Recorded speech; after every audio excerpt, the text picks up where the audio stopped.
tu vas voir que même avec la parole de Dieu sous les yeux, il y a quand même des gens qui vont ouvrir leur gorge. Sur la question du salut, le salut, c'est bien la vie éternelle, on est d'accord? Alors, les enfants, ouvrez vos Bibles. À la page, je sais pas, Matthieu 19. Prenons à partir du verset 16. Bon maître, que ferais-je de bon pour avoir la vie éternelle? Et il lui dit, pourquoi m'appelles-tu bon? Il n'y a de bon que Dieu. Mais si tu veux entrer dans la vie, observe les commandements. Il lui dit, quel genre? Et Jésus répondit, alors, pour tous ceux qui disent que le salut ne peut pas se perdre, est-ce que tes yeux, physiques, lisent les mêmes versets que moi? Est-ce qu'il y a écrit « Baptisez-vous » Ah, point. Il n'y a pas d'autre chose. Donc, Jésus dit, observe les commandements. De quel genre? Tu ne tueras point, tu ne commettras pas d'adultère, tu ne voleras pas, tu ne porteras pas de faux témoignages, honore ton père et ta mère. Donc, est-ce que Jésus a dit, baptisez-vous, c'est tout, vous n'avez rien d'autre à faire? Quelle ingratitude. Vous êtes ingrat. J'ai dit quoi?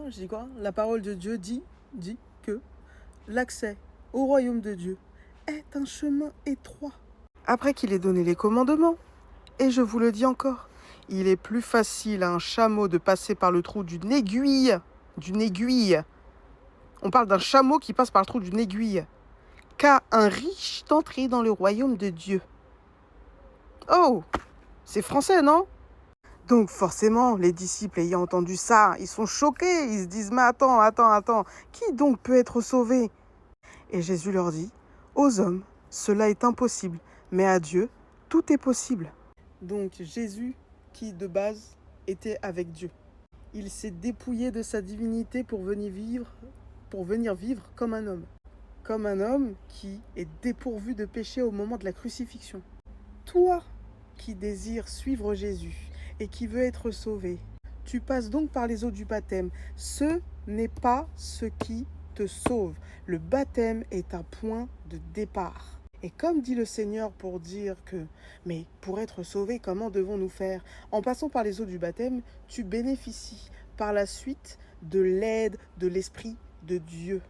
Parce que toi, pour te sauver, c'est impossible. Mais l'Esprit de Dieu seul peut t'accompagner et te sauver.